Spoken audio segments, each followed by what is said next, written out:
Hello दोस्तों, स्वागत है आप सभी का लर्न एंड फन पर। एंड आज का जो हमारा लेक्चर है वहाँ पे हम लोग बात करेंगे ऑर्गेनिज्म एंड पॉपुलेशन के अंदर अडेप्टेशंस के बारे में कि कौन कौन सी हमें अडेप्टेशंस जो हैं ऑर्गेनिजम्स के अंदर देखने को मिलती है। बट उससे पहले कुछ हमारे पोर्शंस जो थे रिस्पॉन्स टू एबायोटिक फैक्टर्स के वो रह गए थे। ठीक है, सो एक बार इसको हम लोग स्टडी कर लेंगे, उसके बाद हम लोग फिर रिस्पॉन्स टू एबायोटिक फैक्टर्स पे जाएंगे, सॉरी मतलब अडेप्टेशन पे जाएंगे। सो बेसिक बातें मैंने आपको बता दी थी कि कन्फॉर्मर्स वगैरह क्या होते हैं, रेगुलेटर्स वगैरह क्या होते हैं। ओके, सो एक बार यहाँ पे फिर भी देख लेते हैं और इसको रिवाइज कर लेते हैं, फिर हम लोग आगे चलेंगे। चलिए जी। सो सम ऑर्गेनिजम्स जो होते हैं they are able to maintain, जो कुछ ऑर्गेनिजम्स जो होते हैं they are able to maintain homeostasis. Homeostasis क्या होता है? कांस्टेंट टेम्परेचर और we can say constant osmotic concentration, या some organisms जो होते हैं they are able to do thermoregulation and osmoregulation by physiological means। ठीक है, कभी कभी वहां पर behavior means भी होता है which ensures constant body temperature या constant osmotic concentration। ठीक है, all birds and mammals and a very few lower vertebrates and invertebrate species are indeed capable of such regulation। जितने भी birds हैं mammals में हैं, कुछ lower vertebrates हैं और कुछ invertebrates की species जो हैं वो ये थर्मो रेगुलेशंस कर सकते हैं। ठीक है जी। अच्छा, evolutionary biologist believe that success जो है मैमल्स की वो भी किस वजह से, because of this thermo regulation thing and या कह सकते हैं because of this homeostasis thing है। ये बात भी क्लियर हो गई थी। The mechanism used by mammals to regulate their temperature is similar होता है to the ones that we human use. We maintain body temperature of 37 degree Celsius. ठीक है, समर में अगर हमें गर्मी लग रही होती है तो हमारी बॉडी के अंदर क्या होता है? स्वेट होता है, स्वेटिंग होती है, वी स्वेट प्रोफ्यूजली। ठीक है, लेकिन वहीं पे अगर क्या कहते हैं सर्दियां हो रही हो तो हम क्या करते हैं? हम थोड़ा शिवर करते हैं। सो एक बार देख लेते हैं। The resulting evaporative cooling similar to what happens with a desert cooler in the operation brings down the body temperature.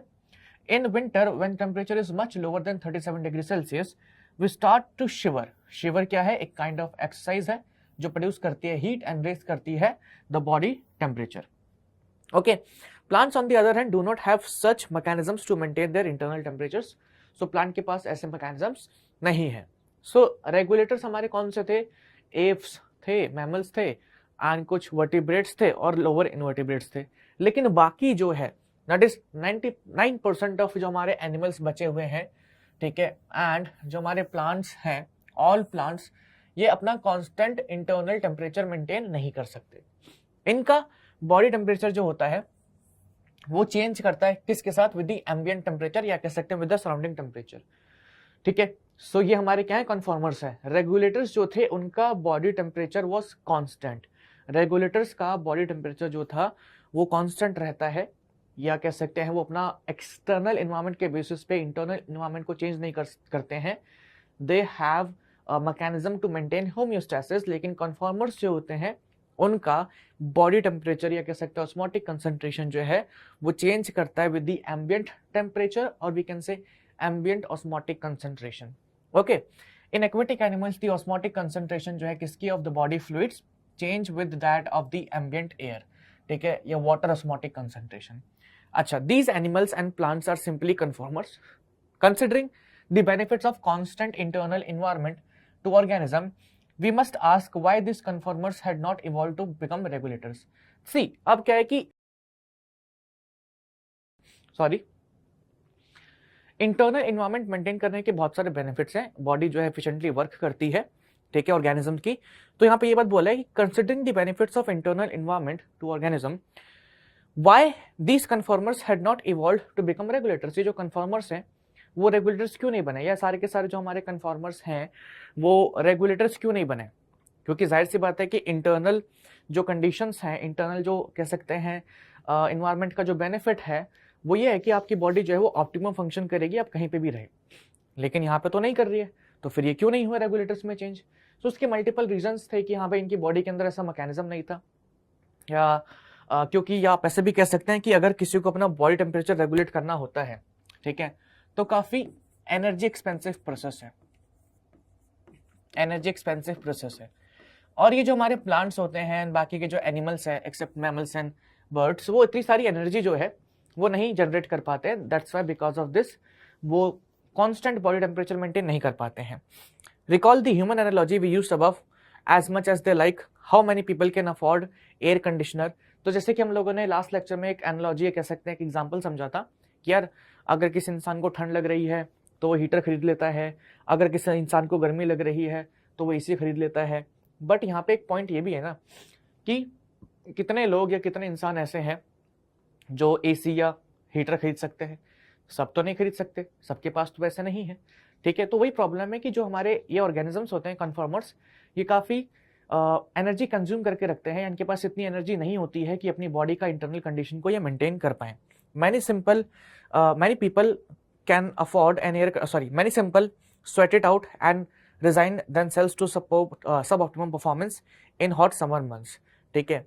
Thermo regulation क्या है? एक एनर्जेटिकली एक्सपेंसिव प्रोसेस है, यहाँ पे काफ़ी एनर्जी जो है वो होती है use. This is particularly true for small animals like shrews and humming birds. ये उन एनिमल्स के लिए काफ़ी हद तक ट्रू भी है जिनका साइज काफ़ी स्मॉल होता है। यहाँ पे क्या लिखा है? हीट गेन और heat loss is function of surface area. Small animals जो होते हैं उनका सरफेस एरिया ज़्यादा होता है, तो उनका जो हीट लॉस होता है वो भी ज़्यादा होता है। सो ये एक इंपॉर्टेंट पॉइंट है क्या कि जो हीट गेन है एंड हीट लॉस जो है, heat gain slash heat loss is directly proportional to surface area, ठीक है। Is directly proportional to the surface area. तो जिसका अगर ज़्यादा सरफेस एरिया होगा उसकी बॉडी से हीट लॉस ज़्यादा होगा। और एक ये भी पॉइंट है कि अगर ज़्यादा सरफेस एरिया है तो अगर हीट गेन भी करना है तो जल्दी होगा, ठीक है। तो जो स्मॉल एनिमल्स होते हैं ना उनका सरफेस एरिया ज़्यादा होता है, कह सकते हैं उनका सरफेस एरिया सॉरी मेरे को थोड़ी खांसी हो रही है। तो उनका सरफेस एरिया जो होता है कंपेयर टू देयर वॉल्यूम वो ज़्यादा होता है। स्मॉल एनिमल्स जो होते हैं have larger surface area relative to their volume. लेकिन अगर हम लार्ज एनिमल्स की बात करें तो उनका इतना ज़्यादा सरफेस एरिया जो है ज़्यादा नहीं होता कंपेयर टू द वॉल्यूम। तो they tend to lose body heat very fast when it is cold outside, then they have to expend much energy to generate body heat through metabolism. अब देखो दो चीज़ें हैं, एप्स की अगर बात करें और मैमल्स की बात करें तो मैमल्स का साइज भी यूजुअली बड़ा ही होता है, लेकिन जो रैट्स वगैरह होते हैं वो छोटे होते हैं। बट चलो मैमल्स के पास मैकेनिज्म है to maintain a constant homeostasis या टू मेंटेन होम्योस्टैसिस, लेकिन जो बाकी ऑर्गेनिजम्स हैं उनके पास ये मैकेनिज्म भी नहीं है या उनकी बॉडी के अंदर इतनी एनर्जी जनरेट नहीं भी होती है। दूसरी बात, अगर स्मॉल साइज है तो और दिक्कत, क्योंकि स्मॉल साइज है बॉडी का तो वहाँ से हीट लॉस और हीट गेन बहुत तेज़ी से होता है, तो एनर्जी और ज़्यादा लगती है। सो हीट लॉस और heat gain is function of surface area. Small animals जो होते हैं उनका सरफेस एरिया ज़्यादा होता है वॉल्यूम के रिस्पेक्ट में, तो उनकी बॉडी से हीट लॉस और हीट गेन बहुत जल्दी होता है। Then they have to expend much energy to generate body heat through metabolism. तो उनको और ज़्यादा एनर्जी जनरेट करनी पड़ती है, ठीक है, through metabolism. This is the main reason why small animals are rarely found in polar areas या पोलर रीजन। सो ये भी एग्जाम में क्वेश्चन आ जाता है कि पोलर एरियाज में या पोलर रीजन्स में, ठीक है, स्मॉल ऑर्गेनिजम्स जो होते हैं, स्मॉल ऑर्गेनिज्म या एनिमल्स भी कह सकते हैं आप, ऑर्गेनिजम्स जो होते हैं वो पोलर रीजन्स में क्यों देखने को नहीं मिलते हैं, ठीक है। क्या रीजन है? तो again because of small size, उनका सरफेस एरिया जो होता है it is small compare to the volume, and heat loss and heat gain is कह सकते हैं heat loss and heat gain depend upon the surface area या function of surface area. तो अगर किसी ऑर्गेनिज्म का सरफेस एरिया कम होगा तो वहाँ पे हीट लॉस ज़्यादा होगा, and it will use more energy, it will use more energy to generate body heat through metabolic reactions. Okay, during the course of evolution, the cost and benefits of maintaining a constant internal environment are taken account into consideration. Some species have evolved the ability to regulate, but over a limited range of environment, but beyond which they can simply conform. So, ये जो homeostasis maintain करना होता है या internal environment maintain करना होता है, इसके अंदर बहुत ज़्यादा एनर्जी लगती है। तो कुछ स्पीसीज जो हैं वो ना तो पूरी तरीके से कन्फॉर्मर्स हैं, ना ही पूरी तरीके से रेगुलेटर्स हैं। वो कुछ टाइम तक तो क्या कहते हैं चेंज करते हैं एनवायरमेंट के साथ, लेकिन उसके बाद वो अपना रेगुलेट कर सकते हैं कंडीशंस को, ठीक है। जैसे कि हमने पार्शियल रेगुलेटर्स देखे थे, या आप सिंपली ऐसा भी कह सकते हैं some species have evolved ability to regulate but over a limited range. तो कुछ लिमिटेड रेंज तक वो रेगुलेट करते हैं, उसके बाद वो सिंपली कन्फर्म कर लेते हैं, ठीक है, या कंडीशंस के अकॉर्डिंगली उनकी बॉडी कंडीशंस भी चेंज हो जाती हैं। In stressful external conditions are localised और remain only for short duration, the organisms has to alternative for the survival. अगर स्ट्रेसफुल कंडीशंस जो हैं, यानी कि टेम्परेचर चेंज जो भी आ रहा है, अगर वो शॉर्ट ड्यूरेशन के लिए, तो कुछ कुछ ऑर्गेनिजम्स के पास और भी दो तरीके होते हैं जिनसे वो उसको हैंडल कर सकते हैं। सबसे पहला ही माइग्रेशन, ठीक है। सो माइग्रेशन बताने की सिंपली मेरे को जरूरत नहीं है। यहाँ पे क्या होगा, आप लोग देखते भी हैं कि सर्दियों में, या कह सकते हैं जब बाहर सर्दियाँ पड़ रही होती हैं, तो उस टाइम समर्स में बहुत सारी बर्ड्स जो होती हैं वो माइग्रेट करके क्या कहते हैं इंडिया आती है। So organisms can move away temporarily from stressful habitat to more hospitable area and return when stressful period is over, ठीक है। एग्जाम्पल के तौर पर जैसे कि अगर हम ह्यूमन के केस में समझे या ह्यूमन का एक एग्जाम्पल ले, तो in human analogy this strategy is like a person moving from Delhi to Shimla, ठीक है, moving from Delhi to Shimla for duration of summer.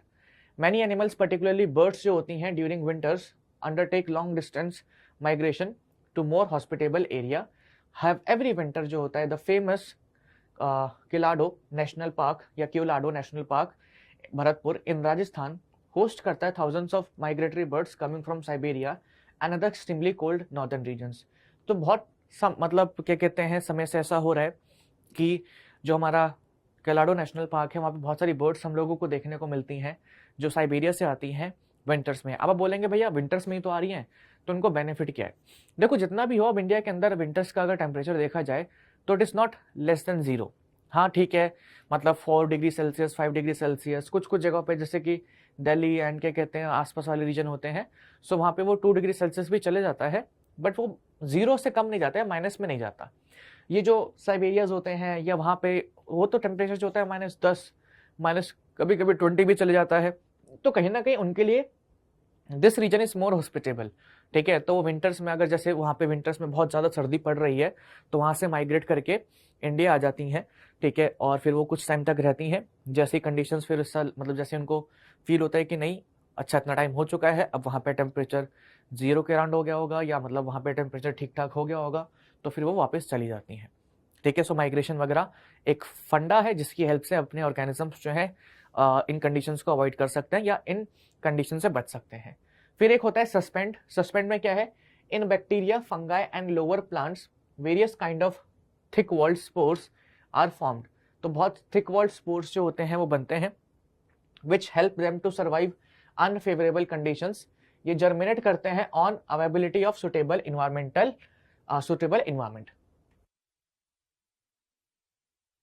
ठीक है। सो यहाँ पे क्या बोला गया है कि बहुत सारे बैक्टीरिया के अंदर, फंगाई के अंदर, लोअर प्लांट्स के अंदर स्पोर्स बनते हैं। स्पोर्स की जो वॉल्स होती हैं वो काफ़ी थिक होती है जो उनको हेल्प करती है to survive in unfavourable conditions, okay. और जैसे ही फेवरेबल कंडीशंस आती हैं वो जर्मिनेट कर लेते हैं आराम से। In higher plants seeds present होती हैं and some other vegetative reproductive structures serve as means to tide over period of stress besides helping in dispersal. They germinate to form a new plant under favourable conditions, ठीक है। Moisture कह लो, temperature कह लो, कुछ भी कह लो, ठीक है, favourable moisture temperature conditions, ठीक है। So they do so by reducing their metabolic activity and going into state of dormancy. So बहुत सारे जो प्लांट्स भी होते हैं उनके केस में क्या होता है कि उनकी जो सीड होती है वो स्टेट ऑफ डॉर्मेंसी में, डॉर्मेंसी बेटा वो स्टेट होती है, ठीक है। यहाँ पे लिखा है रिड्यूसिंग देयर मेटाबॉलिक एक्टिविटी। जब कोई अपना ऑर्गेनिज्म अपनी मेटाबॉलिक एक्टिविटी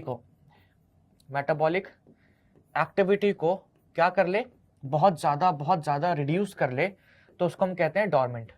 अब उससे होगा क्या, उससे उसकी बॉडी ना ज्यादा एनर्जी यूज नहीं करेगी, कंज्यूम नहीं करेगी, ठीक है। सो एक तरीके से कह सकते हैं वो इनएक्टिव स्टेट में चला गया, उसकी बॉडी के फंक्शंस जो है बहुत ही कह सकते हो, बॉडी की जो रिएक्शन है बहुत ही कम हो चुकी हैं, ज्यादा हो ही नहीं रही है, तो उसकी बॉडी को मतलब इतना कुछ फूड वगैरह जो है कंज्यूम नहीं हो रहा होगा, या जिस सीड के अंदर जो रिजर्व फूड है वो कंज्यूम नहीं हो रहा होगा, एंड उस फूड को या उस एनर्जी को जो बाकी की एनर्जी है उसको वो यूज कर रहा होगा, ठीक है, टू सस्टेन, या आप कह सकते हैं वो थोड़ा टेम्परेली इनएक्टिव ही हो जाता है एक तरीके से देखा जाए तो उसके ऊपर अनफेवरेबल कंडीशंस का कोई इंपैक्ट ही नहीं पड़ता, ठीक है। तो ये सब कुछ सस्पेंड में ही आता है, और बहुत सारे ऑर्गेनिजम्स हैं ऐसे, प्लांट्स अपनी सीड्स के साथ कर रहे हैं, ठीक है।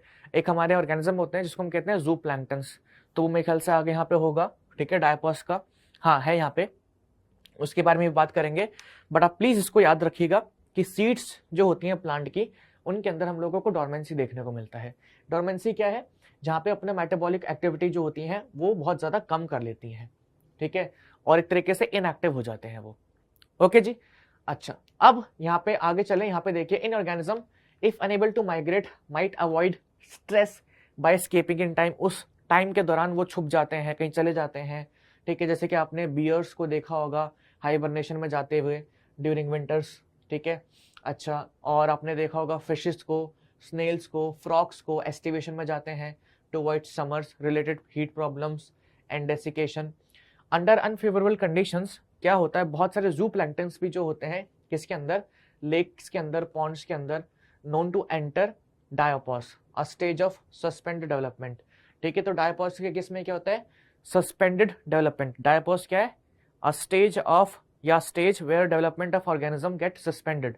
उसका डेवलपमेंट नहीं होगा, उसका ग्रोथ नहीं होगा, तो जो बाकी की एनर्जी है वो उसको यूज करता है to survive in unfavourable conditions, ठीक है। तो सॉर्ट ऑफ क्या कहते हैं, सॉर्ट ऑफ उसकी तरह ही है, डोरमेंसी की तरह ही है, बट डोरमेंसी में क्या हो रहा है, डोरमेंसी के अंदर मेटाबॉलिक एक्टिविटी को बहुत ज्यादा कम कर लिया है।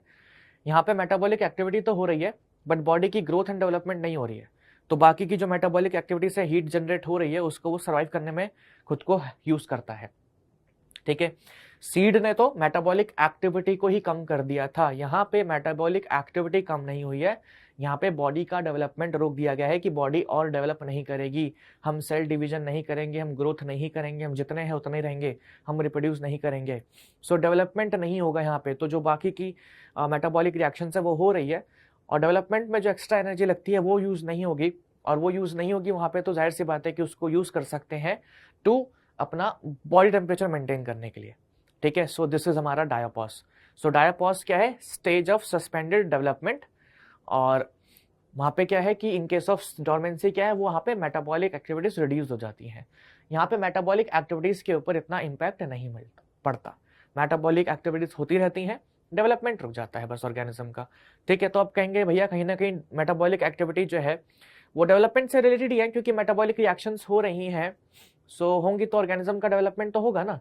अगर कुछ बॉडी के अंदर फॉर्मेशन हो रहा है, किसी चीज को भी बन रही है, तो वो क्या कहते हैं, ऑर्गेनिज्म अपना ग्रो तो करेगा ही, आई नो ग्रो करेगा, बट यहाँ पे जो एक्सेस ऑफ मेटाबॉलिक अगर कोई प्रोडक्ट बन रहा है या कुछ चीजें हो रही हैं तो उनको टेम्पररी टाइम के लिए स्टोर कर लेते हैं, और उसको अगर एनर्जी वहां से रिलीज हो रही है या वहां पे जो भी एनर्जी रिलीज होती या उस एनर्जी को अगर वो ग्रोथ के लिए यूज करते, तो instead of using that for growth, वो अपने को नॉर्मल मेंटेन करने में या उस टेम्परेचर को सर्वाइव करने में यूज कर लेते हैं, ठीक है। सो डेवलपमेंट एक एनर्जी टेकिंग प्रोसेस है अगेन, तो वो ना करवा के वो उस एनर्जी को अपने लिए यूज कर रहे हैं, खुद को सर्वाइव करने के लिए यूज कर रहे हैं, ठीक है। चलिए जी आगे बढ़ते हैं। सो while considering various alternatives available to organisms for coping with extreme in their environment, we have seen that some are able to respond through certain physiological adjustments while other जो होते हैं do so behaviorally, ठीक है। सो जब हम लोग ये पढ़ रहे हैं कि भाई बहुत सारे ऑर्गेनिजम्स जो हैं अपने आपको एक्सट्रीम इन्वायरमेंटल कंडीशन से प्रोटेक्ट कर रहे हैं, सो कुछ करते हैं फिजियोलॉजिकल एडजस्टमेंट्स के थ्रू, कुछ करते हैं बिहेवियर्स के थ्रू, जैसे कि माइग्रेट कर रहे हैं पर्टिकुलरली फ्रॉम कह सकते हैं habitable conditions to habitable conditions या stressful conditions to unstressful conditions. These responses are actually their adaptations. So we can say adaptations जो हमारी क्या है, अडेप्टेशन इज एन एट्रीब्यूट या फीचर और कैरेक्टरिस्टिक ऑफ एन ऑर्गेनिज्म। अब वो मॉर्फोलॉजिकल भी हो सकता है, फिजियोलॉजिकल भी हो सकता है, बिहेवियर भी हो सकता है कोई ऑर्गेनिज्म अपने स्ट्रक्चर में कुछ चेंज कर ले, जैसे कि स्पोर्ट्स ने वॉल्स को थिक कर लिया था, ठीक है। फिजियोलॉजिकल इंटरनली कुछ कर ले, जैसे कि हम लोगों को स्वेटिंग हो रही है या शिवरिंग कर रहे हैं, या बिहेवियर, ठीक है। सॉरी बिहेवियर में हम ये कह सकते हैं कि भाई हम लोगों ने मतलब खुद को ढक लिया है, ठीक है, या हम लोग कहीं छुप गए हैं, तो वो हमारे जैसे एस्टिवेशन एंड ऑल वो सारा बिहेवियर में ही आ जाएगा। तो ये सारे एट्रीब्यूट्स हैं, या कह सकते हो ये सारे मतलब क्या है कि ये सारे पार्ट ऑफ एडेप्टेशंस हैं।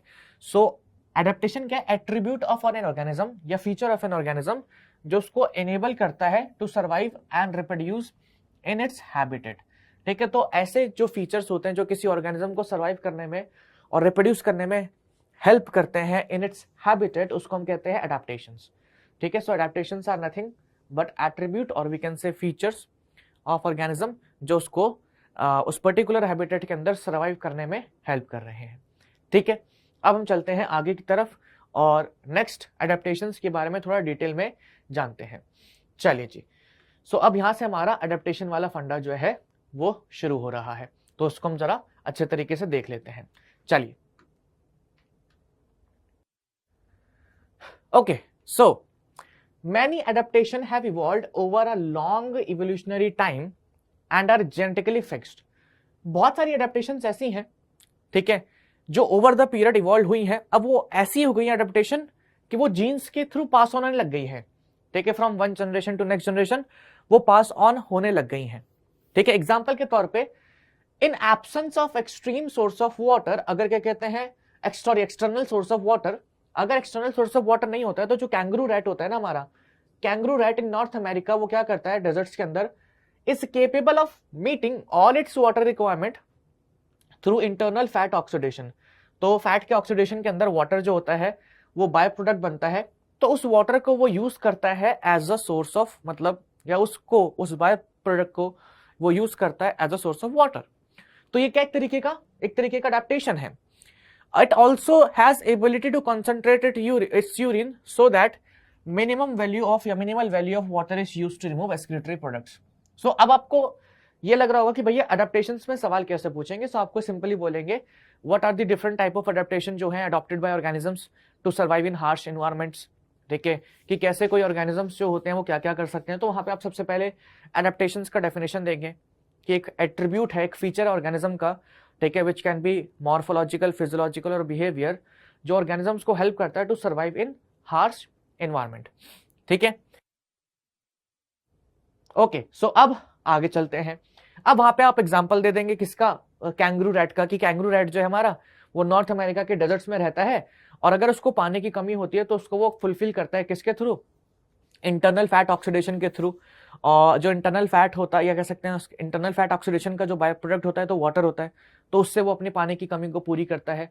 और उसके पास एबिलिटी भी है टू कंसंट्रेट इट्स यूरिन, ठीक है, तो कंसंट्रेटेड यूरिन बनाएगा तो पानी जो है वो कम निकलेगा, और पानी कम निकलेगा तो जाहिर सी बात है कि उस पानी को वो यूज कर सकता है फॉर वेरियस फिजियोलॉजिकल प्रोसेस जो उसकी बॉडी में होती हैं। मैनी डेजर्ट प्लांट्स, बहुत सारे डेजर्ट प्लांट्स भी हैं जिनके पास थिक क्यूटिकल होता है ऑन देयर लीफ, ठीक है, and have their stomatas arranged in deep pits या deep pits to minimise water loss through transpiration, ठीक है। सो बहुत सारे ऐसे प्लांट्स हैं जिनके जो क्यूटिकल होते हैं बहुत थिक होते हैं। क्यूटिकल जो है आपको पता ही होगा, it is a vaccine substance. ये क्या है, वैक्सी सब्सटेंस जो प्रेजेंट होता है, जो प्रेजेंट है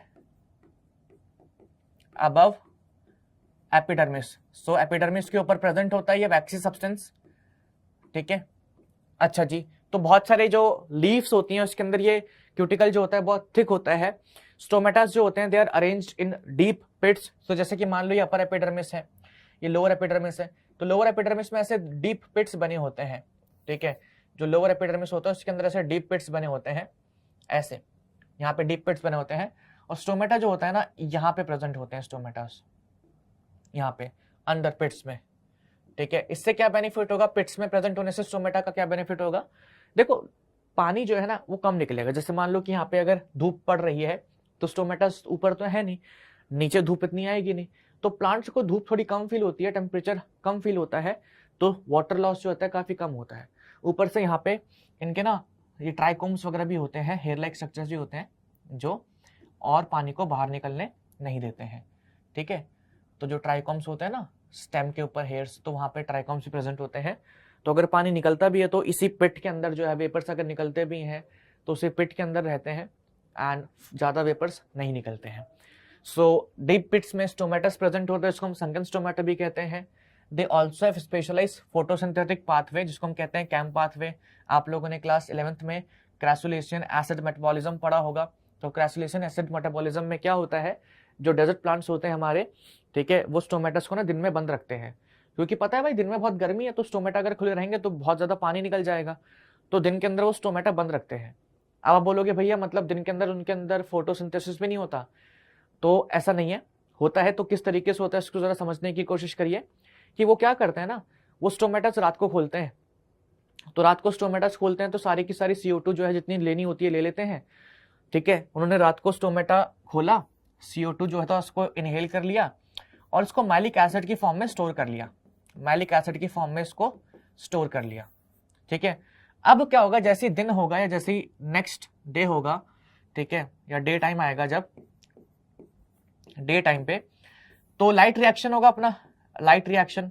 ठीक है, एटीपी और एनएडीपीएच वगैरह बनेंगे, एटीपी और एनएडीपीएच वगैरह बनेंगे। तो इस एटीपी और एनएडीपीएच की हेल्प से ये इस मैलिक एसिड को ग्लूकोज में कन्वर्ट कर लेंगे और O2 रिलीज करेंगे। तो आप बोलोगे भैया ये O2 तो निकल नहीं पाएगा। हाँ, नहीं निकल पाएगा। तो कब निकलेगा? रात को निकलेगा। ठीक है, तो रात को स्टोमेटास खोलते हैं, उसी दौरान CO2 लेते हैं। ठीक है, तो CO2 को मैलिक एसिड में स्टोर कर लेते हैं। जैसे दिन में लाइट आती है तो दिन में तो स्टोमेटा बंद है, लेकिन अंदर CO2 पड़ा in form of malic acid. तो लाइट आती है तो अपना एब्जॉर्प्शन वगैरह होता है क्लोरोफिल की हेल्प से, एटीपी और एनएडीपीएच वगैरह बनते हैं, वो मैलिक एसिड को ग्लूकोज में कन्वर्ट करते हैं, और जो O2 इकट्ठा होता है उसको रात को बाहर निकाल देते हैं। So this is how they work. तो कैम्प पाथवे भी हम लोगों को देखने को मिलता है। ठीक है, अच्छा, this pathway enables their stomata to remain close during day time. Some plants like opuntia, opuntia जैसे कुछ प्लांट्स होते हैं जिनके पास कोई लीव्स नहीं होती, they have reduced to spines, उनकी लीफ जो है स्पाइंस में कन्वर्ट हो गई हैं, तो वहाँ पे फोटोसिंथेटिक फंक्शन जो है वो स्टेम ने टेक ओवर कर रखा है। ठीक है, सो मॉर्फोलॉजी वाले चैप्टर के अंदर आप लोग ये मॉडिफिकेशंस पढ़ते हैं कि ओपनशिया हो गया एंड फाइलोक्लेट्स एंड ऑल। ठीक है, तो उसके अंदर स्टेम्स जो होती है दे आर मॉडिफाइड या they are fleshy, they are green, और परफॉर्म करते हैं फोटोसिंथेसिस। ठीक है, अच्छा जी, आगे बढ़ते हैं। और क्या क्या देखने को मिला है? Mammals from colder climates generally have shorter ear and limbs to minimise heat loss. ठीक है, सो मैमल्स जो होते हैं कोल्डर रीजन्स के, उनके ईयर्स और लिम्स छोटे होते हैं टू मिनिमाइज हीट लॉस। क्यों? क्योंकि अगर वो ईयर्स और लिम्स वगैरह, हाथ पैर वगैरह थोड़े छोटे हो जाएंगे तो उनका बॉडी का सरफेस एरिया जो है वो कम हो जाएगा। एंड हम लोगों ने बोला था कि heat loss and heat gain इस क्या कहते हैं, basically heat loss and heat gain जो है it is basically function of surface area. तो उनकी बॉडी का सरफेस एरिया कम होगा तो अल्टीमेटली हीट लॉस वगैरह भी कम हो जाएगा। ठीक है, in polar aquatic mammals like seals, इनके पास थिक लेयर होती है फैट की, जिसको हम कहते हैं ब्ल्यूबर।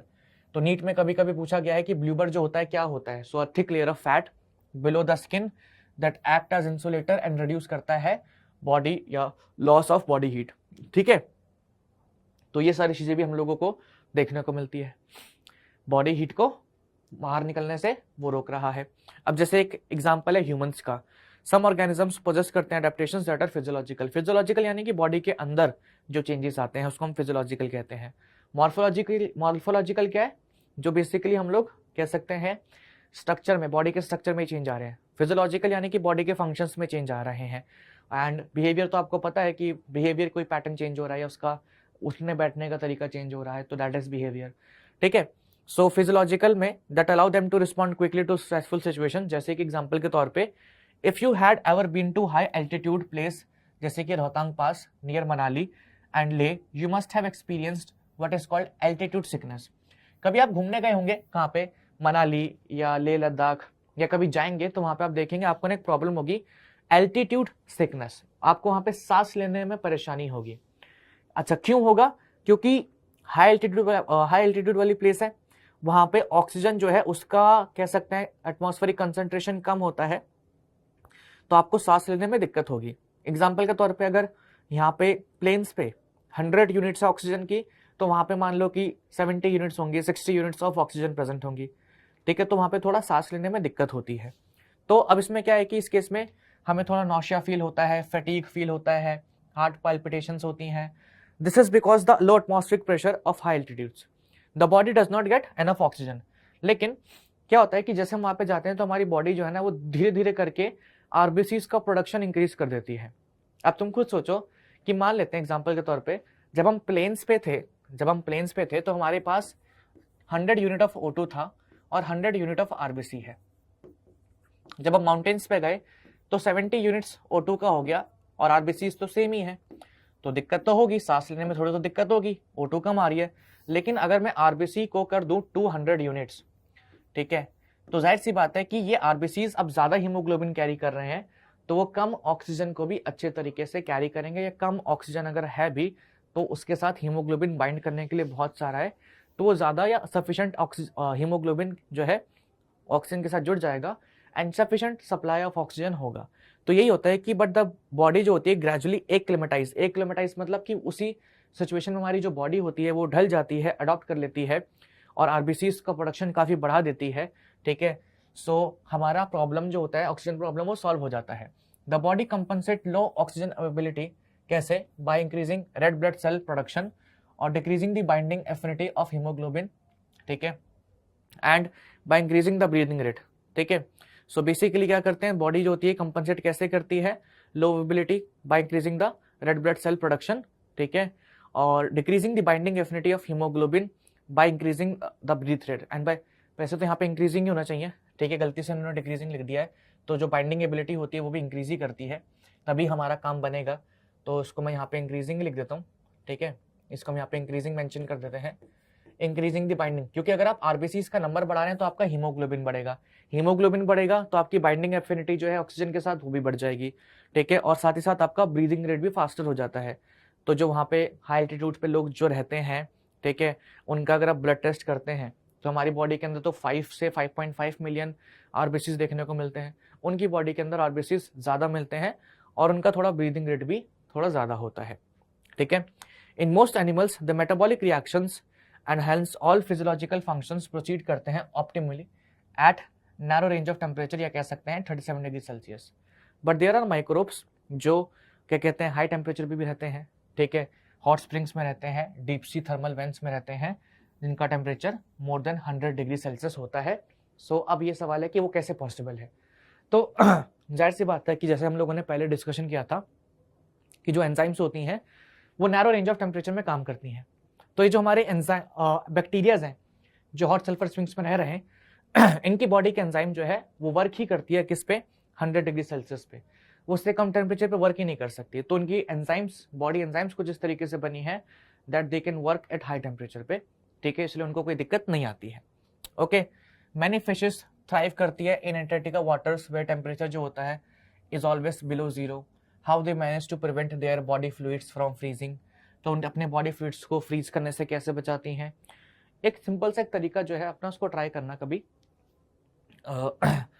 या उसको मैं मतलब अलग से बताऊंगा, अभी शायद मैंने ट्राई करा है तो मतलब मे बी ऐसा मेरे को लगता है जैसे हम लोग पानी के अंदर अगर नमक डालते हैं ना उसको फ्रीज होने में टाइम लगता है, ठीक है, उसी तरीके से सॉरी उसको क्या कहते हैं बॉयल होने में टाइम लगता है।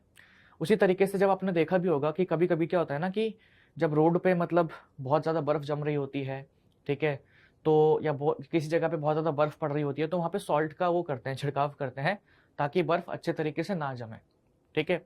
तो जब हम किसी सॉल्यूशन में सॉल्यूट ऐड करते हैं सो उसकी प्रॉपर्टीज़ जो होती हैं चेंज हो जाती है, तो बर्फ़ अच्छे तरीके से या उसका मतलब जो फ्रीजिंग पॉइंट होता है और बॉइलिंग पॉइंट होता है उसमें चेंजेस आते हैं, तो बर्फ़ अच्छे से नहीं जम पाती हैं।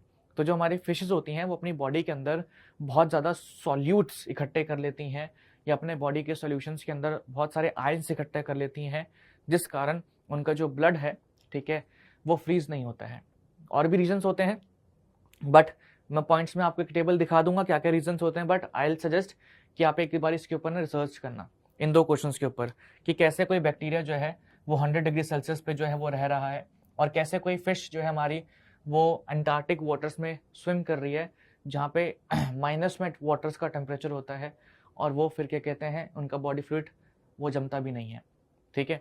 सो मैंने आपको एक आइडिया दे दिया है कि वो बॉडी के अंदर अपने आयन कंसंट्रेशन बहुत इंक्रीज करके रखती हैं। बाकी 2-4 पॉइंट्स आप सर्च करना, मैं आपको एक टेबल भी दिखाऊंगा, ठीक है। अच्छा, a large variety of marine invertebrates and fish live at great depths the ocean where pressure जो है could be more than 100 times the normal atmospheric pressure, ठीक है। So how did they live under and such conditions, क्या इनके पास कुछ special enzymes होती हैं? Organisms living in such extreme environment shows fascinating array of biochemical adaptations.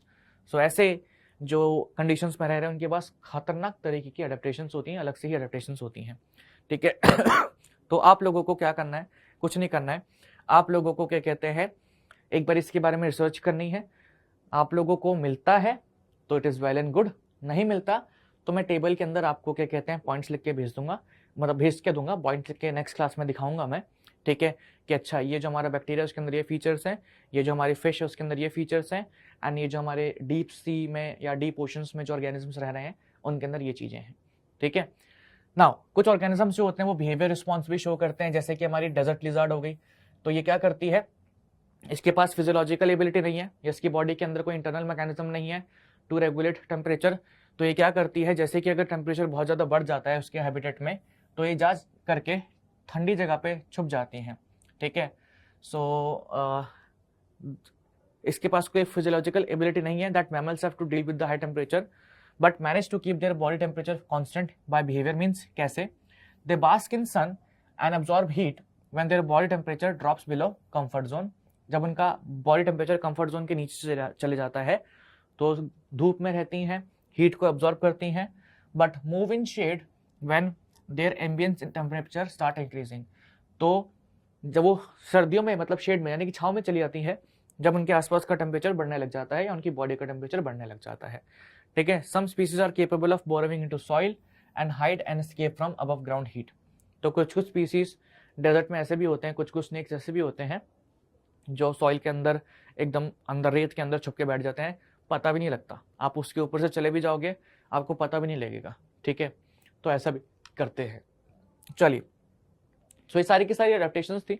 इसकी point wise list बना लेना, 10 पॉइंट्स की लिस्ट बना लेना कि हाँ भाई ये अडेप्टेशन हम लोगों को देखने को मिली हैं, और वही एग्जाम्स में आप लोगों से पूछेंगे, ठीक है। बाकी जो 3 क्वेश्चन आए थे बीच में, 2 का मैंने आपको वर्बली एक्सप्लेन कर दिया था, उसका पॉइंट मैं लिख के भी दिखा दूंगा, बट थोड़े बहुत रिसर्च उसके बारे में करनी है, ठीक है। पहला क्वेश्चन क्या है, किलाडो नेशनल पार्क जो होता है वो कहाँ पर सिचुएटेड है, गुजरात में, राजस्थान में, रांची में या बिहार में, ठीक है। किलाडो नेशनल पार्क भरतपुर कहाँ है, हमारा भरतपुर कहाँ पे है, बस ये बताना है। In Opuntia leaves are modified into picture cactus, spines या थॉर्न्स। स्पाइन्स और थॉर्न्स में फर्क होता है, स्पाइन्स काफ़ी पतले होते हैं, थॉर्न्स थोड़े से मोटे होते हैं, ठीक है। तो ये कहीं आप लोगों को अगर सेम सेम लगे तो मॉर्फोलॉजी वाला जो कॉन्सेप्ट है अच्छे तरीके से क्लियर कर लेना दिमाग में, ठीक है। सो किलाडो नेशनल पार्क जो होता है हमारा, ये सिचुएटेड होता है राजस्थान में, एंड अपंशिया के अंदर leaves are modified into spines, ठीक है। नेक्स्ट क्लास जो होगी वहाँ पे मैं आपको अडेप्टेशन के कुछ और बेसिक पॉइंट्स बता दूंगा, एंड उसके बाद will start with the population attributes. So फिर वो हम लोग स्टार्ट करेंगे किसके साथ, पॉपुलेशन एट्रीब्यूट्स के साथ, ओके। चलिए, बहुत बढ़िया। सो मिलते हैं आप लोगों से हम अब अगली कक्षा में, तब तक के लिए अपना ध्यान रखिए, bye bye and thank you so much.